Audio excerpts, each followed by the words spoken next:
Isn't it a beauty? Ah, it's not there yet. We hope to have it delivered tomorrow, but that's where we plan to put it.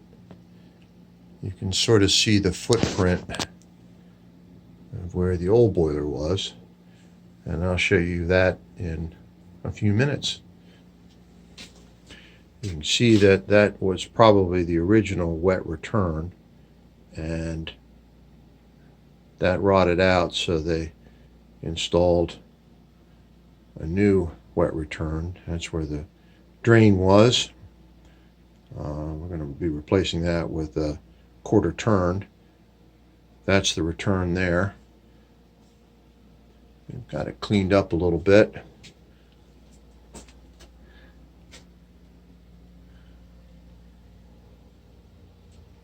And there's the flue.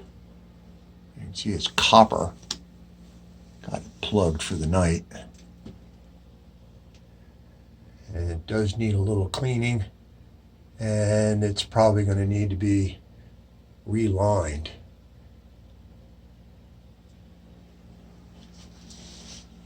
This is for the water heater.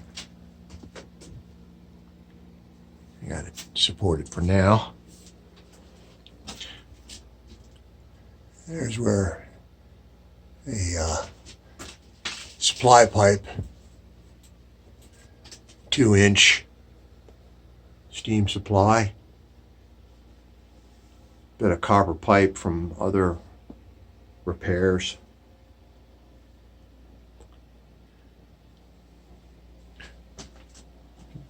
Ah, yeah, there's the gas line. Definitely going to be replacing that gas valve.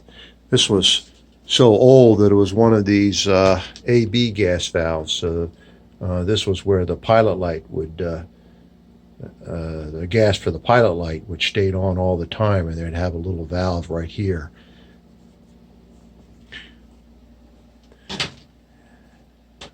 Look where they put the water heater.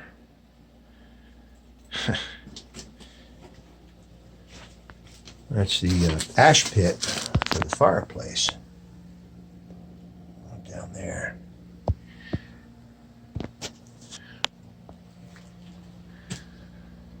And I think this was for the old oil-fired boiler.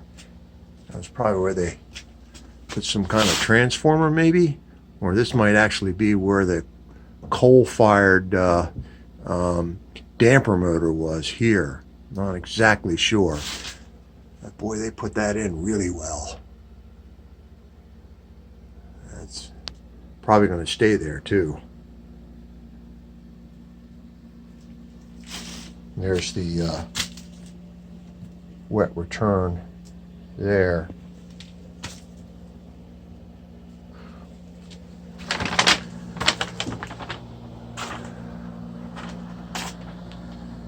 There's our 3-inch pipe and fittings, ready to try to make up the header tomorrow. These are the racks that I made, welded up to sort of a impromptu bunny box.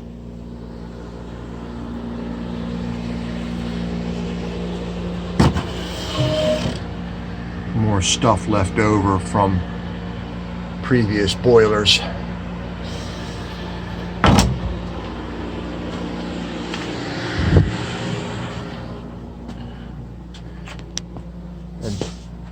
That is pretty much the only real evidence that's visible, readily visible, as to whether this is a single pipe or a 2-pipe system. And I think you can see that that's really a 2-pipe system.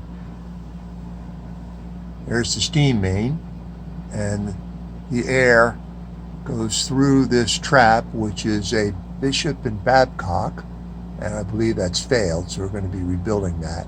And this is the dry return, which then drips down and becomes a wet return. And then this is sent to the vents, which are pretty well hidden up in this drop ceiling here. So let's go out the back door.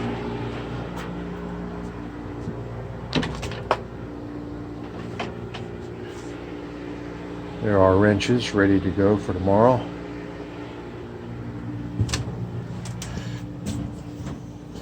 This is the remains. That was the bricks that the old boiler sat on. And this is the jacket of the old boiler. And there's that skim tapping. And that's how that's supposed to work there. The old piping, and I had a McDonnell Miller number 67 and a standing pilot, so it was old enough. So let's go meet the boiler.